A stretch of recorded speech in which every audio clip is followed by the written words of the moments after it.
Welcome to class. I am so excited for today's class for you guys today. Let me make a few announcements, and then I'm going to hand it over to our co-facilitators. So let's talk about our co-facilitators. I'm so excited. They are from Holy Family. We've got Tom Spudic and Wendy Baribeau. Did I pronounce that correctly? Okay. Yes, great. They are on the top of their game. I am so excited. They have so much knowledge, so much passion, and they are here to share it with you. You guys have no idea how lucky you are. I am so grateful that they are here to enlighten your lives as well as mine. My name is Dr. Tom Spudic. I'm a clinical psychologist. I've been at this for a long time. And more than that, I'm a father of two children, and we've got 4 grandchildren. So I'm really excited to be here. I've done classes in the past, and parenting is, to me, one of the most exciting things that you'll ever do, but also one of the most challenging. And so I'm really excited. Thanks, Tom. My name's Wendy Baribeau, and I am a marriage and family therapist with Holy Family Counseling Center. I've been at this for about 10 years. I'm also Catholic. I'm a wife and mother of 3. My kids are 16, 14, and 11. So I am in the trenches as well. And I know parenting is not easy. But I'm grateful to be here with you, and the fact that you're here and willing to have this dialogue and discussion is wonderful. It's great to be a part of this group. Okay. So what we thought we would do now is just try to spend a little time getting to know each other. And so the first thing I want to open up with, and again, I'm Dr. Tom, or Tom is just fine. There's 3 things that I'd like you to think about through this whole course. And as we talk about it more, I think it'll be clear in your mind what that represents. But the first thing is, what are your goals as a parent? What do you, we think sometimes that we're raising children, but our goal is really to raise adults, people who can make it in life, can earn a living, are kind, compassionate, make the world a better place. But what are your goals as a parent? And we'd really like you to spend the time during the classes kind of pondering that. The second thing that we'd like to address is have you think about what do we need to get better at? And this comes with the humility of asking questions. One of the things that I have noticed is that a lot of people are more experts in child raising before they have children than they are after they have children. So what I found was when we had our first child, everybody that I knew who didn't have a child was an expert on what we should do. But as soon as we had a child, that was a whole different ballgame. Because you really realize each person, each child is unique. Spending some time in terms of what I need to get better at, perhaps more patience, perhaps being a better listener, aware of the need to listen, all those kinds of things. But we all need to learn to improve our skills as parents. And then the third thing, so first, what are my goals as a parent? Second, what are 3 things that I might want to get better at? And then finally, what are my resources to help out?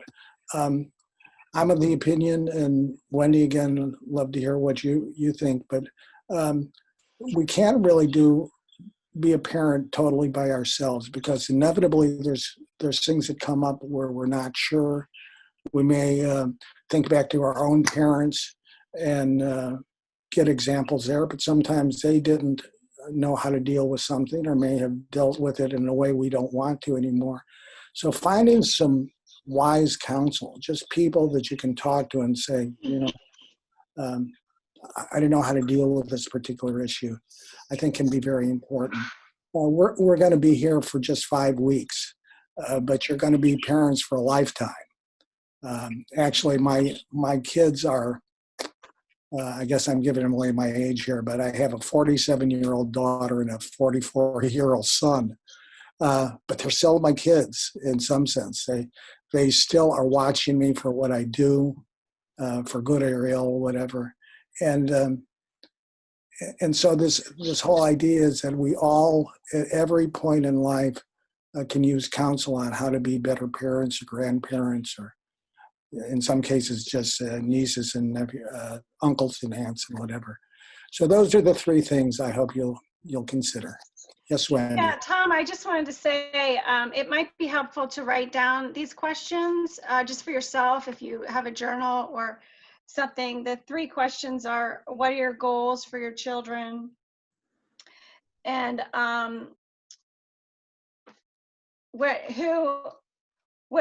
Well, actually, those are the later. Those are the. I'm sorry. So, what are your goals as a parent? I'm sorry, Tom. Yeah. Mm-hmm. And then 3 things that I need to get better at. And then resources. And I just wanted to say about resources, I'm somebody who likes to read books, but not everybody does. I remember reading a parenting book and I had shared it with my brother. I said, this is such a great book, you have to read it. And he said, Wendy, that's like nails on a chalkboard. Like, he just had 0 interest in reading the book that I recommended to him. But he found other ways to get what he needed. Perhaps it was videos or blogs or, talking to people who were grandparents. So it's important that we find ways to access those resources that actually fit for us, something that is, enjoyable. If you like to read books, that's great. There's so many out there that can be really helpful. But because of time constraints or, any other constraints, that just might not fit for you. So it's important to make sure that you can identify resources that are easily accessible, but also very manageable and realistic for your, as part of your routine. Does that make sense? That certainly does. So, again, if you might think about these issues and write them down, that would be a good thing. I also want to emphasize, too, that although we encourage you to share anything that you may wish, you don't have to share anything. Ultimately, this is just kind of a self-examination. But on the other hand, the more people are able to share, the more other people may learn from similar situations. So that's a good thing. But again, don't feel like you have to share anything you feel uncomfortable with. Okay, so the next section that we're going to talk about is the 3 additional questions that Wendy had mentioned. The first one is a little bit about what are your goals for your children.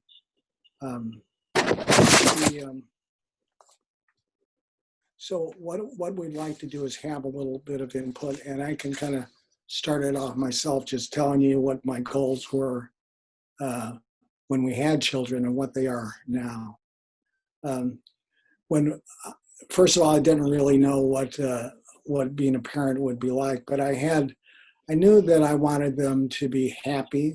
I knew that I wanted them to be good people that would make the world a little bit better. I think what I expected back then was that they would be just like me. And one of the things that I found out very, very early on was that each of our children had very distinct personalities. There were some similarities to us, to me and my wife, but in certain ways they were very different. So as I've gotten older, one of the things I realized is I want my grandchildren, and now my children too, to find out what their gifts are and to use them, to develop them. Make sure that they don't put those skills to waste. But I also know that the better I can be in terms of showing love to them, the better they will be able to use their gifts because they feel more secure. If the child knows they're loved and they feel encouraged, they'll really put their all into doing whatever they can. But if any of those things are missing, if they don't feel encouraged and are insecure and feeling loved, at least some of their potential will be lost. Now, again, sometimes kids make assumptions about whether they're loved or not, which are incorrect. But that's the way I look at it. I just want to make sure that my kids turn out to be good people, but use the potential that they have in life. Wendy, how about you? And then I'd love to go around the group again and see what they think.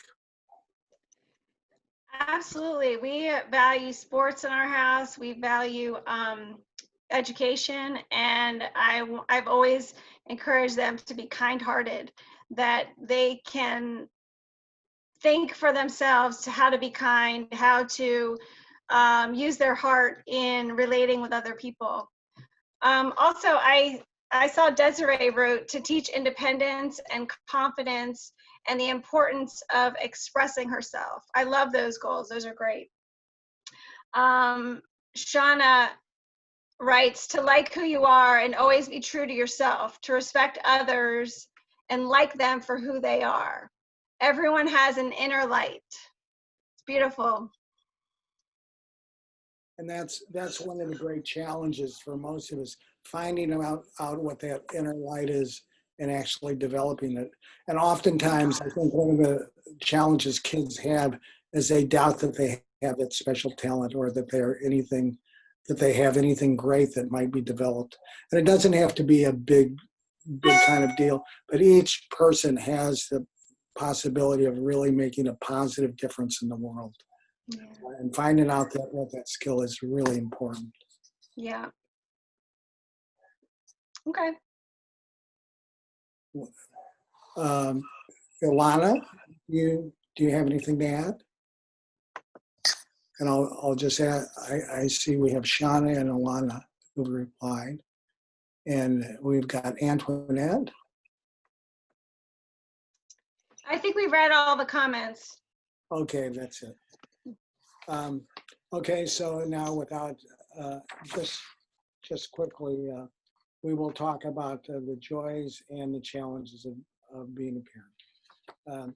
But at this point, Wendy's going to talk a little bit about the different kind of parenting styles that we might have and how that can make a difference deciding what kind of parent we want to be.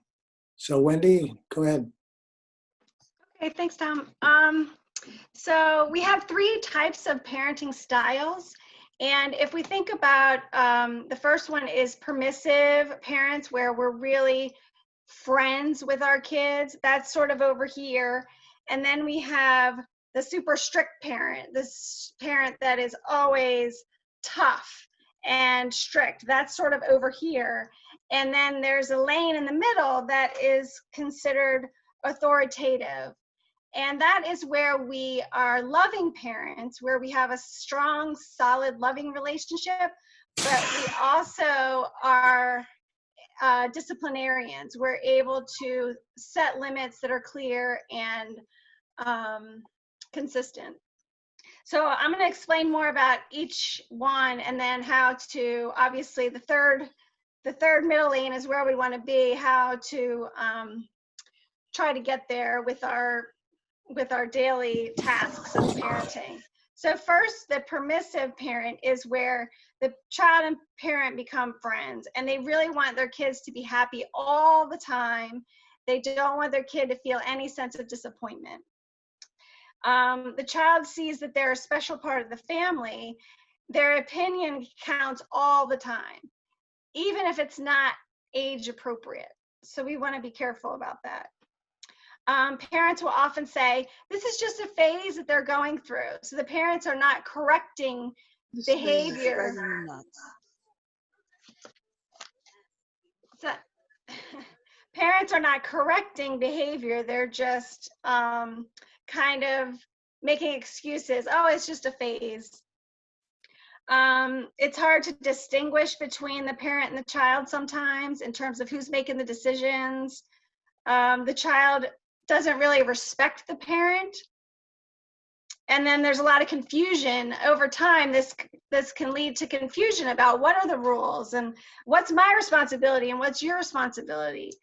And then ultimately our children could, with this type of parenting style, with consistency, kids become spoiled, maybe demanding, they may be impulsive, they may use people, they may become just odd, very odd kind of interests, very, very different from their parents and their family of origin. So the other extreme from that would be where parents are super strict. This is my way or the highway. And in those houses, mom and dad are like the supreme power. We are in charge, and total obedience is expected. Any kind of misbehavior is strictly punished and sometimes handled with force. So this is where you might see more hitting, spanking, things like that. The child's opinion is not valued at all. The child doesn't have to think about why is something right or wrong. They never really are given the opportunity to think about why.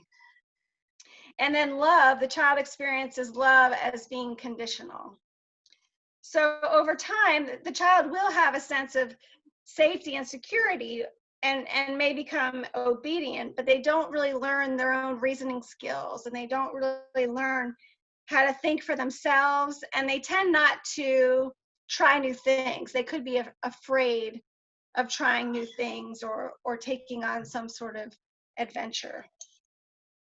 So those are kind of like to the two extremes, and we want to find a place in the middle where we have that good, solid, loving relationship, but also we do have rules. So the rules need to be clear, and you want to make sure the child knows what you expect of them. Expectations can be high. You can ask them to, do their best, perform their best. You expect that, but also you want to be aware of where they are in terms of age. So this is something that obviously will change as they grow up. You want to understand the child's emotional and developmental needs. Some parents are very attuned when kids are emotional, and other parents are not. And I think it's not really the parents' fault. Some kids are just very expressive or very talkative about what's going on, and other kids just clam up. And so part of that is, as a parent, you have to identify, is there an emotion going on? Is there something more below the surface that might be happening that we need to talk about? So you want to make sure that there's some room for explaining the reasons behind why you make certain decisions, why something is right or wrong. Of course, this takes time, but you want to encourage more discussions. So anytime that you can foster a discussion around the rules is just going to help. It's going to help to the child to understand that you're both on the same team, that you both have the same end goals in mind, and that the reasons behind why you have these rules really it makes sense. When you think about it, it does make sense. Mommy's not trying to be the big meanie. So these kids are, over time, the child will become more assertive, which I think someone said that's one of their goals. We want them to become confident. We want them to be socially responsible, achievement-oriented, but also really good interpersonal skills, responsive, and some empathy, that they're able to, put themselves in somebody else's shoes and have that dialogue as well, that they can give and take that in terms of relationship. They can relate well. in sort of like a circular way. So I would say the three main benefits of this authoritative parenting, if I could sort of boil it down, it would be to foster a growing sense of independence. We really want them to learn how to rely on themselves gradually and a little bit more. We want to make sure that they can give and receive love. And we want to make sure they develop self-competence. Self-competence is not exactly the same as self-esteem. I think self-competence is a better term because it's this thinking that goes on that says, I can do it.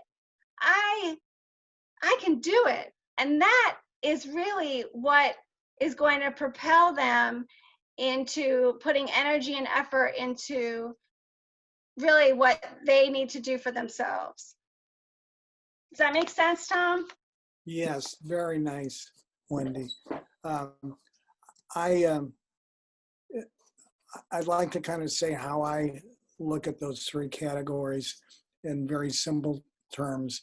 So the first category, again, is the passive parent. You can say in some ways the parents, those of us who want to be our kids' buddy. And I understand that. Kids are so wonderful. We want to always have them like what we do. But sometimes because of that, we forget to set some limits. Now, I don't mean harsh limits. I don't mean punishment. But kids need a structure because otherwise they will kind of wander off in their own direction. But on the other hand, you don't want to go from being a bossy parent, buddy parent, to being a bossy parent. And that means you're basically telling the child what to do all the time. Their opinion really doesn't count. And so if we want to raise independent children, bossing them and constantly telling them what to do doesn't really help them to grow. So what you're saying is that mix. We want to be someplace in between. The loving parent, where the child knows that they are loved and adored by their parent, but also someone who understands that our job is to be a mom or dad, not all the time just a friend. Because it's tough, you try to be a friend sometimes and you're on an equal level, and then you say, yeah, but I'd also like you to clean up your room. Now, wait a minute. What is this? So that's the way I kind of look at it. You don't want to be, generally speaking, don't want to be the child's buddy. You don't want to be his boss. You want to be a loving parent with that mix of attributes of authority, but of love and kindness as well. Yes, yes. So a couple more comments. Lana said, to raise my child to think for themselves, do what is best while still showing compassion. Absolutely. Compassion is a great goal. Antoinette said, I'm sorry, this baby is acting like a baby. Number 1, independence. Number 2, financial well-being. And number 3, critical thinker.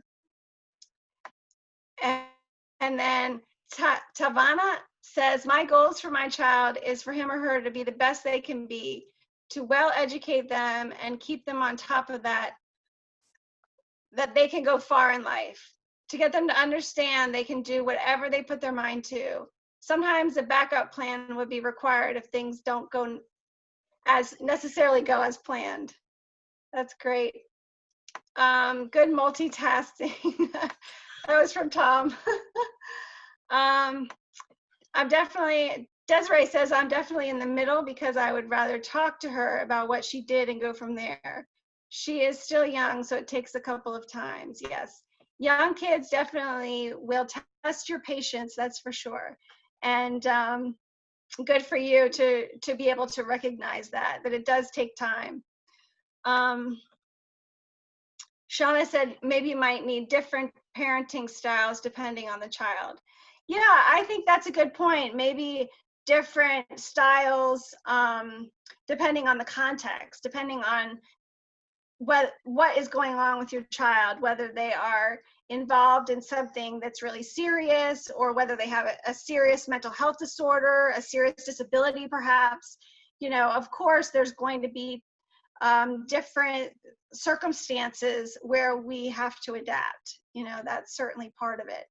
So I think that's a great point. What we're offering here is kind of general, a general sense of the parenting styles, just in order to get us thinking about where we want to be, not only for ourselves, but also for the child that God gave us, because they're all different. Yes, and I'd like to kind of back out that point that Shiana made, that you do really need to be able to relate in a loving way to your child. And so in some ways that can feel like a buddy kind of relationship, and that's something that you want. Mm-hmm. And at other times you may need to lay down the law with that same child. So I think what Sean is saying is you need to have different skills for different situations. And sometimes you might have to be firmer with your child.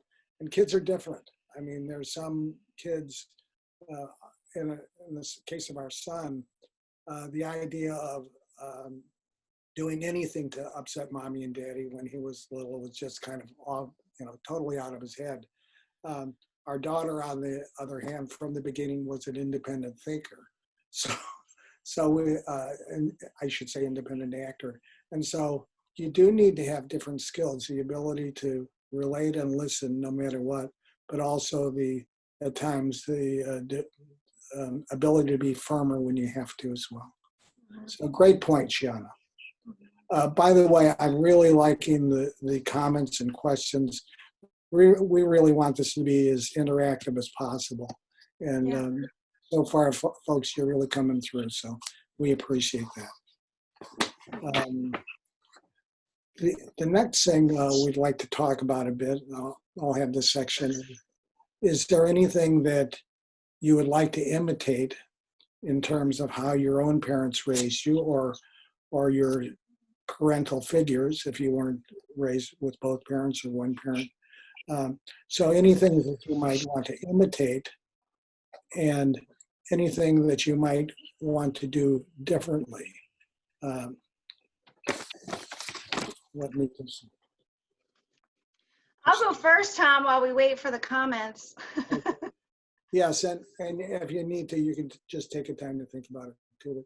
Yes, go ahead, Wendy.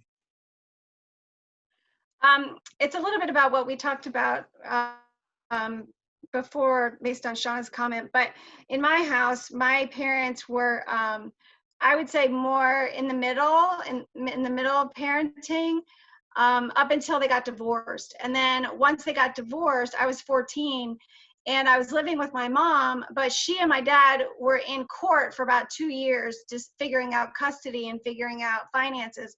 So because they were in such a fight, she wanted me to be her ally. So definitely things changed and she became very permissive as a parent.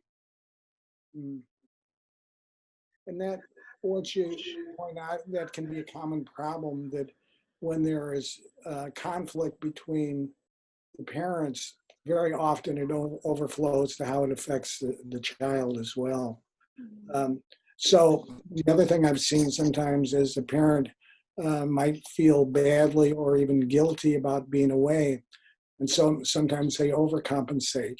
So when they do see the child, they shower all kinds of gifts. Lots of times you see that with dads who don't have custody. But I think with moms too, let's say mom, and I've dealt with this very often, but mom might be going through a difficult time and perhaps she needs to be away for a while. She might need treatment of one kind or another. And when she comes back, might have a hard time setting limits, good limits, just out of a sense of disappointment and frustration and guilt. I did a lot of work in the correctional system, working with male inmates mostly, some female inmates as well. But most of these guys were guilt-ridden as heck because they were away from their families. They knew that they had failed in some way or another. And so even if, to me, the takeaway would be that no matter what, we can't let our relationship with the other parent negatively impact how we relate to our child. And as often as possible too, we want to try to shield a child from that conflict. I mean, to the point of trying to avoid saying bad things about the other parent in front of the child. I know we don't think we're affecting the kids that much that way, but we really do. So we really have to be careful. Again, nobody's going to be perfect. We're all impacted by our emotions, but we do need to be aware of not bad mouthing the other parent, for instance. We also have to be aware of not being too permissive or too strict because we feel we have to make up for the past. Looks like we had some great comments here. My goodness. So let me just go up to the top of the room, top of the list rather. Okay. This one is from Desiree. I'm definitely in the middle because I would rather talk to her about what she did and go from there. She's still young, so it takes a couple times. Great comment, Desiree. One of the things that we forget sometimes is we're talking to children and not adults. And so I think what Desiree is saying, which is so important, is we have to make sure that we don't want to talk down to the child like baby talk. But on the other hand, we don't want to talk at such a high level that they don't understand. And so just in your speech and just kind of looking at the child's face to see if they understand is important. And then sometimes just asking, do you understand, Mom? Do you understand what I said? If not, finding a way to describe things in simpler terms. Wendy, want to add anything to that? No, I was going to skip down to Antoinette. She wrote about, thinking about her mother. Excellent. My mother was a very cleanly person. I plan on teaching my son how to become Mr. Clean. Cleaning helps me focus my thoughts, releases tension, and promotes creativity. That's so interesting. I found that when my space is clean and clear, so are my thoughts. It's a great comment. And then, should I keep going, Tom? Yeah, no, actually, maybe you could send Antoinette over to clean up my office. That was a joke, folks. That was just a joke. Okay, Wendy, go ahead. Havana, I'm sorry if I pronounced the name wrong. In my opinion, I would want to do it completely different. The way I was raised, I was shut out a lot, and it was like my opinion didn't really matter, which caused me to keep emotions inside. It was like what I had to say didn't matter because whatever it was, they were always right. I plan on raising my child way differently than how I was raised. I would want my child to know that they can talk to me and that I won't shut them out because I would hate for him or her to feel how I always felt. Excellent. Wow. So that's a really important point, that when we talk to our kids, we do want to talk to them as though what they think matters. We have to be careful sometimes in terms of what we say. It's easy, for instance, let's say that your child is in kindergarten and comes home and says, Johnny said something bad to me and I feel really bad. We could react by saying, for instance, oh, you shouldn't feel that way. That's no big deal. Just grow up or get over it. Those kinds of things can really hurt because that would be an example of the child's feelings not counting.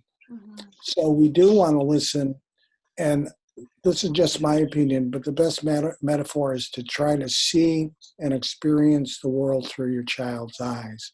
And the closer you can come to doing that, the better you're going to be able to connect with the child.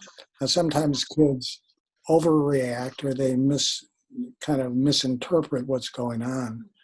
But nonetheless, if we can try to see things through his eyes. So, for instance, saying, John, it sounds like he really hurt your feelings. And now you're wondering why he did it because you didn't say anything bad. Is that right? Those kinds of things that show understanding and empathy so that you can kind of draw your child out. really are helpful in terms of making a bond. So again, you're making a great point. We need to make our children feel like they matter. The best way, I think, to do that in most cases is to listen and to try to listen well. Do you want to go on to the next one? Shauna says, I would like to be strong like my grandma, as I will be raising my son alone and know he will need me to be not just a mom, but a dad too. Very, Yeah. very good point. I would just like to add, from my perspective, life is very imperfect. So sometimes a child can have one wonderful mom or one parent. If you are in a situation where there's hostility, for instance, with the former spouse, it is important, in my opinion, to try to find some positive, good members of the males who can provide a good influence. Because boys in particular, they continue to wonder what it's like to be a boy or what it's like to be a man. Just as young girls are going to say, I wonder what it's like to be a woman, and they look to their mom. So that kind of applies to the resources. You know, you may have an uncle or a brother or a coach or a teacher, someone who just represented a good example of what you think a father should be like, or a mother. And I think it's good to keep those in mind so that you, when you get into dilemmas and you wonder how to act, you can imagine how that person might act, or you might even find a way to consult them. Kind of a resource for parents. Absolutely.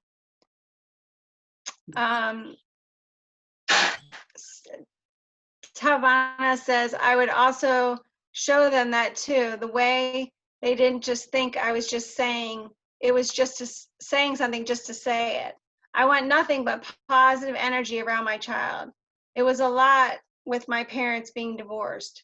They were both just always at each other with a custody battle. And when one parent did get me, whom I didn't really like because of how the stepmother treated me, it was a bunch of drama, arguing, both parents telling me stuff about the other. It was a lot. I wouldn't want any of that for my child. Yeah, you know, a lot of the work that we do as counselors is just verbalizing your own experiences and some of the emotional intensity that went into that, how we related with our parents as kids.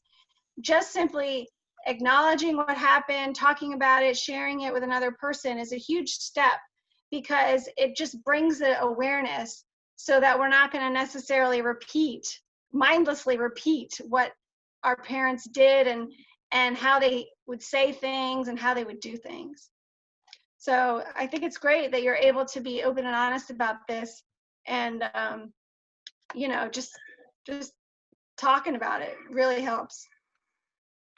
Yeah, I was going to just echo how gratifying it is to just read these responses, because it's clear to me that the people here in this group really want to be the best parents they can. Yeah. And so often I think people just kind of assume that being a good parent is an easy thing. And it's, again, I've said it before, it's great, but it's a real challenge at times. So people are taking this seriously. It's great. One more comment, Antoinette. I also want to add that my culture is big on women taking on that authoritative parent personality. I purposely try to counteract that notion by keeping my relationship with my fiance a priority, thereby promoting the importance of teamwork. Absolutely. I totally agree. When there's conflict in the house, when there's a problem in my family, we embrace it as a team. How can we work together to solve the problem? The person is not the problem. We are a team working together against the intruder that is the problem. So I love that. I love thinking about families as a team. Couldn't agree more. Nice comment, Linda. Yeah. Okay. So now we're going on to communication. Okay, so I wanted to talk a little bit about the ways in which we show our children love, because that's really the first step with being, you know, the authoritative, middle of the road parent is it's both love and a healthy discipline. So the first step is love. So if you have some ideas about what are some specific ways in which parents can show their kids love, please feel free to put them in the chat box. One of the things that I have seen works well is asking questions of our kids that, you know, we ask what they're doing, why they're doing it. It just shows them that you value their thoughts and their feelings. Like some kids may paint a picture, and to you that picture look like just a blob of nothing. And but when you ask them, what are you drawing? They have this amazing imagination of what's actually going on. And it can be really fun, but it can also really show them that you care, that your heart's in it. And as therapists, that's one thing that we do is just by observing kids play and then asking them what's going on in the play, it helps us to relate to them. It helps us to get to know them. And, you know, it just allows for that relationship to grow stronger. Sometimes as parents, we tend to always think that we have to teach and tell, but just letting them teach us is one of the best joys of parenting. It can be really fun to see the creativity and the imagination that's going on within your child, and just the ways in which they think. It can be surprising. The other thing that you could do is active listening. So, for example, your child may say something like, you know, my teacher was really sleepy today at school. And you as a parent could say, oh, well, that's interesting. But active listening is sort of like parroting back a little portion of their story, which tells them that you're really, really listening. So you may say, well, why was she sleepy, or what made her look sleepy to you, or what else was happening that would make you think that? So you're really getting into specifics of their story that shows that you're listening with active intent. Does that make sense?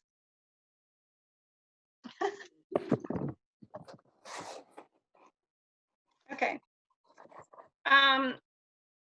Probably my favorite thing in the world is praise. Unfortunately, we don't necessarily have time. We tend to catch kids being bad, but we need to catch them being good. And so praising them when you can see that they're putting energy and effort into something, when they're doing something that you've asked them to do, showing kindness to a friend, being helpful around the house, even if it's something really small, like I asked you to put your books in your bedroom, you know, and then you see the child actually putting their books in their bedroom without being told. We want to make sure that we take time to notice and say, good job, you know, good job. That it's so small, and yet it really matters to the child. Unfortunately, not now because we're in the middle of a global pandemic, but in normal circumstances, family life tends to be so busy. And we're running out the door, and we rush to get table, and then we rush and rush and rush. And it's, I know I've done this myself. You rush kind of through your day that we don't necessarily take time to give our kids that positive attention. If they're throwing food across the room, then they get our attention. because we have to correct bad behavior. But if they're doing something good, we want to make sure that we're not so busy all the time that we don't take those just few seconds or moments to praise them when we really catch them in doing something good. I think that is probably one of the best things as far as motivation, to encourage your children to continue to do more good things, helpful things for you and for the family. Tom, do you have anything to add? No, just if you think about your own experience of learning something difficult, and compare when someone was criticizing you as opposed to when someone was praising you, you can see the real impact. Sorry, probably louder, I guess. But praising a child is the best way to get them to learn. None of us concentrates very well when we think that we're doing something badly. So praise and motivation, a huge thing.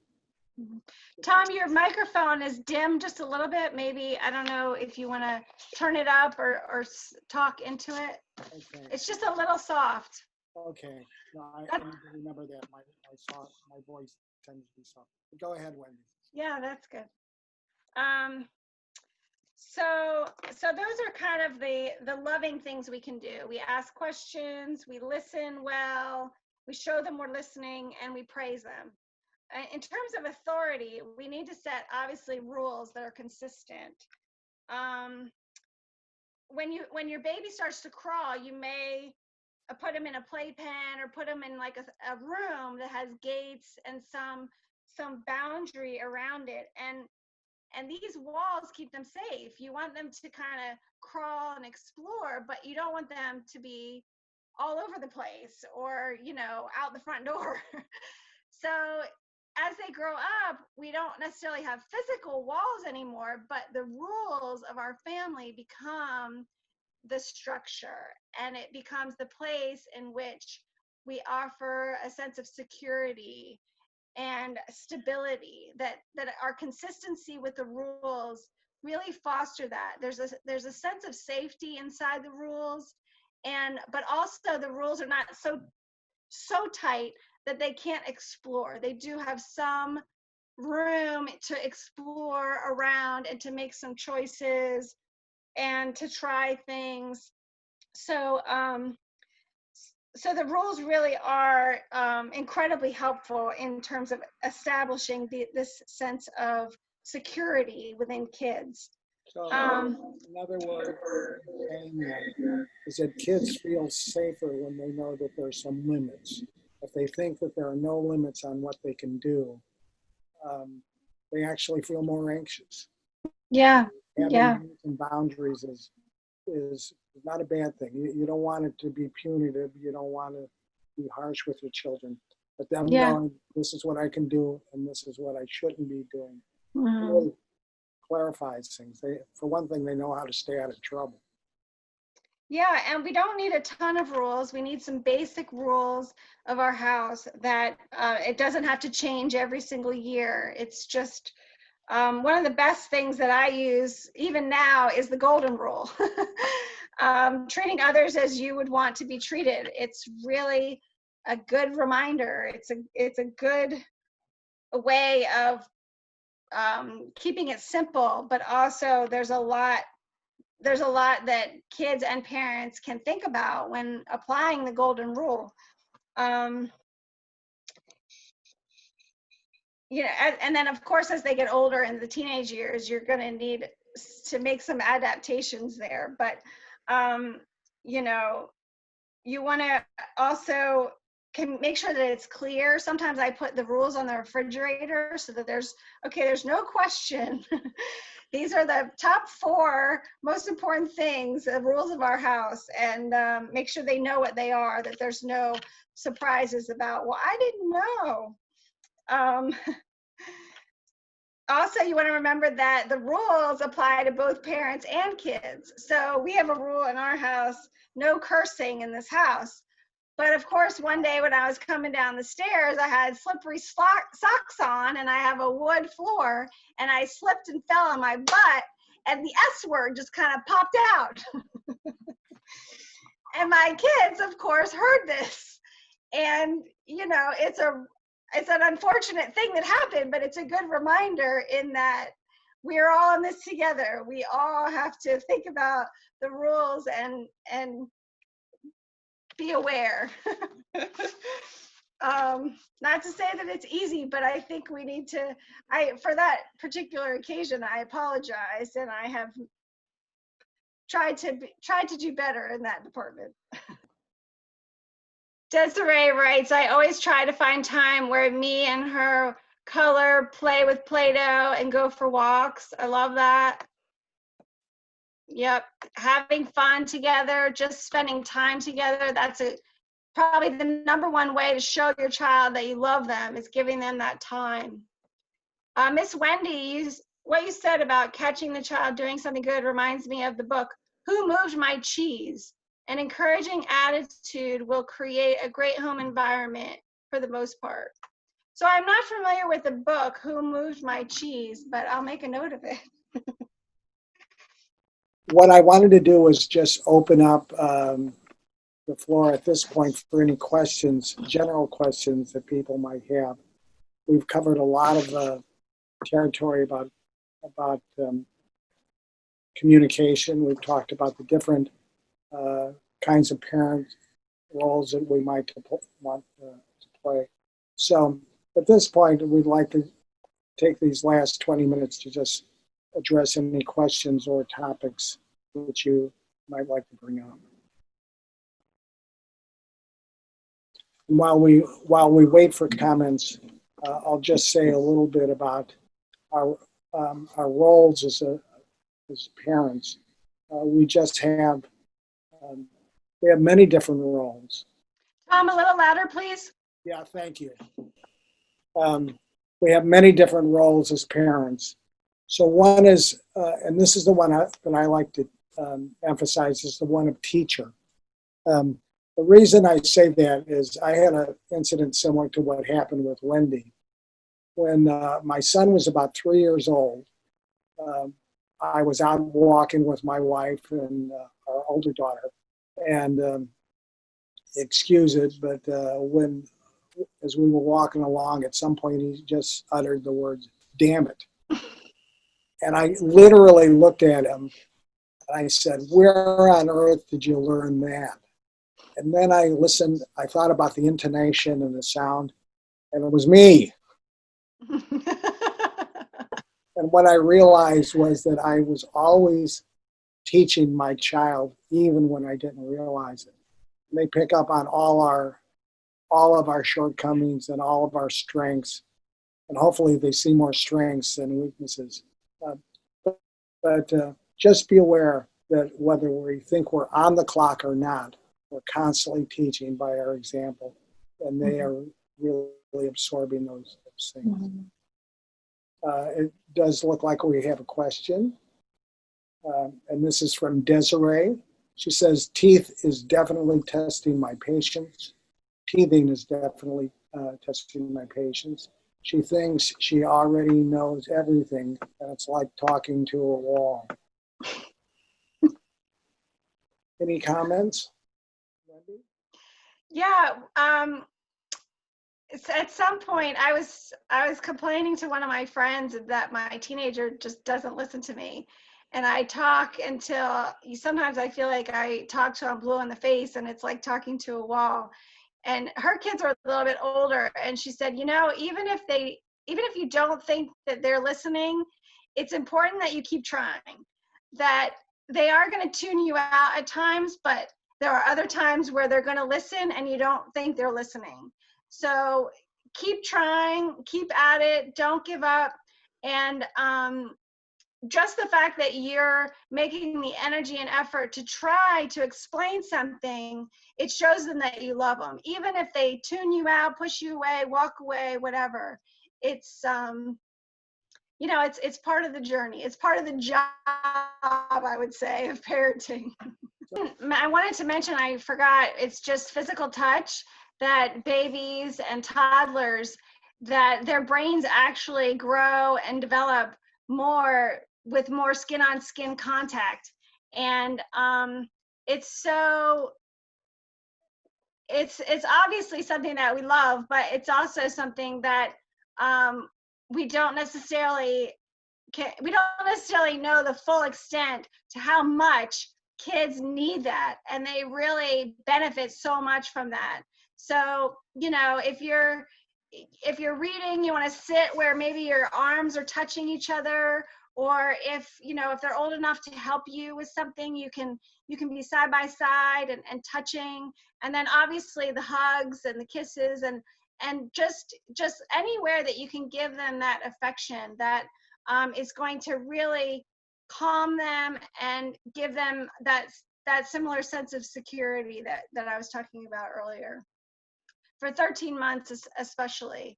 I know that it's not easy because you have a lot of things to do, jobs around the house, things that you have to get done, responsibilities.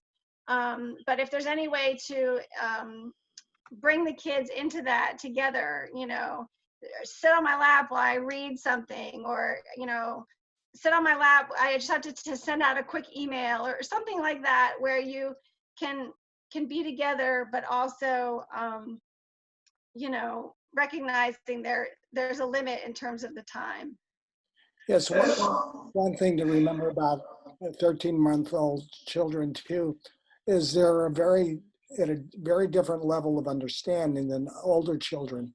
So at that age, they're just getting used to things like, if you hide something, it still exists. So if I take a spoon and I put it under a blanket, they understand that the spoon didn't just disappear into the universe.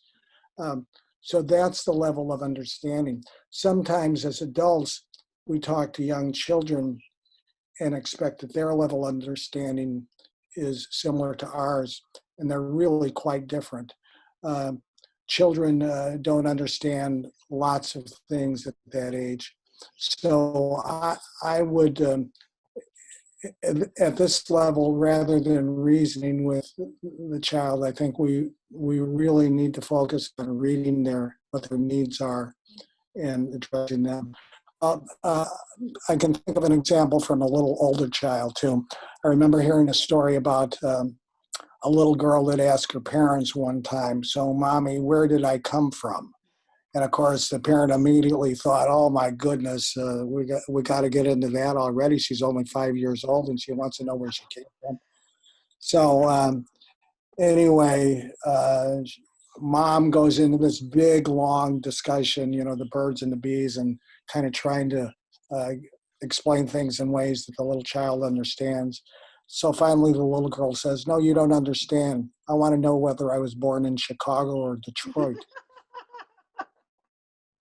So what I'm saying is we can't assume that our children actually understand us at the level we think that they're asking or that we're talking at. Yeah. That's funny. We got another question from Shauna. What if one child is consistently praised and the other child is always in trouble? What would you recommend to each so they would feel loved? Well, maybe I'll take that shot at it, and then Wendy, you can respond. Okay. Mm-hmm. It's inevitable that there's going to be some rivalry between kids. And as I said, when we had our two children, after we had our daughter, I expected our son was going to be very much like her, and he was totally different. And so you have different personalities. Sometimes the kids are better at hiding their mischief than others. So I was told later on in life by our daughter that our son was really good at getting into mischief, but looking innocent all the time. So sometimes we have to be different. That our kids can be a little slicker than we expected of them. But to me, what we want to do is find some area in each child that is worthy of praise. As you were saying, catching the child being good. And if we can do that, and if we can make the child feel good about the gifts that they have, and if we could help them feel safe so that when they bring an issue to us, they're not criticized or put down or whatever.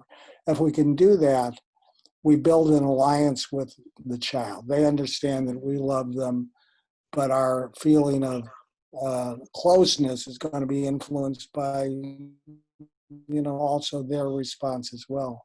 And I think if we can point out those strengths and build that relationship, it becomes less of an issue. And at some point, different interventions might be needed for different child. So I also don't think we have to treat kids. We need to treat them fairly, but in some cases not identically. Some kids will wilt in front of you if you say a harsh word, and others could care less. And so you have to kind of gauge things in terms of what that child needs. That's my thoughts on it. Wendy, how about you? Yeah, I think it's a great question. So it's tempting to compare our kids or to say something like, your brother already did his homework. Why can't you? Those things are usually not helpful in terms of just, building their own sense of self. So I would, in this particular case, I would try to praise the one that's being good a little bit in private. If you sense that the one who's being bad might be feeling bad about himself, hearing the other one getting praise. So, and that's a judgment call. I mean, because sometimes it is helpful for everybody in the house to hear praise. So it's really up to you whether you think that would be helpful to the other or hurtful. But I think that the one who's always getting in trouble, it's about giving them small tasks that are, doable, reasonable and doable, and then praising them for whatever small amount of energy and effort they put into things. And over time, that will grow, that will develop into something, that they really want to put more energy and effort into. Another thing, when I was a kid, my brother got in big trouble for smashing open a battery. He was like 8 years old, but he was curious. He wanted to see what made a battery work. How come if I put a battery in this little thing, it actually lights up or, plays music? And so his little mind, he wanted to understand that. And of course he got in huge trouble because he smashed a battery and made a big mess. There was carbon everywhere. But later on in life, he's now an electrical engineer. He loves to work with his hands. He likes taking things apart and tinkering with things, and he likes to figure things out. So this bad behavior later on became something that really did steer him into a wonderful career. So, and some of that is just, we have to follow the lead of our kids. So if they are always getting in trouble, maybe they're, taking a marker on the wall and they're always drawing on the house. Well, this kid maybe has some creativity, and maybe we can get him into some art school, or we can channel that in ways that could eventually allow the child to develop their gifts, the things that make them shine, as we were talking earlier. So. Right. Well, we're getting close to the end of our time. Great comment here. That's great advice, respecting the child's individuality for Antoinette. Wonderful. So we have maybe time for one more question. And Courtney, do you? You got time. You can do another question. Okay. So one more question. I'm not sure we have any more right now. Courtney, do you have anything you want to add? No, I just want to thank the two of you. This was outstanding. To my students, to my babies, I'm so proud of you guys for interacting and asking questions and giving tidbits from your life. That's what makes a great class. The wonderful thing is we had 4 more sessions with these amazing people. So you get tons more time to learn from Tom and Wendy. Any last words, anything you want to send the students off with to think about? For me, I just want to say that there's no such thing as a perfect parent. We all make mistakes as we go along, and we have to wake up the next day and try our best, try to do what we can. And, you know, I think if there's one thing that I hope people will remember, it would be to praise them and try and catch them in doing something good. Praise the energy and the effort that they put into things. It's not like, oh, you're such a good kid, but it's like, you did such a good job. That can really go a long way. Absolutely right. And what I wanted to add is that there's nothing that we will ever do in our whole life that's more important than being a parent. And if you love your child and really want to do right by them, the best way to do that is to become a fuller, more understanding, wiser person yourself. There's no greater gift that we can give to our kids. One other thing about getting to be a great parent, how do you do it? Practice. The same way you get to Carnegie Hall, practice. And we're all learning. Yeah. Wonderful. Yeah. Thank you all again. Students, I will be sending out an email to everybody that participated in the chat. I love you guys. You are worthy, and we'll see you next time.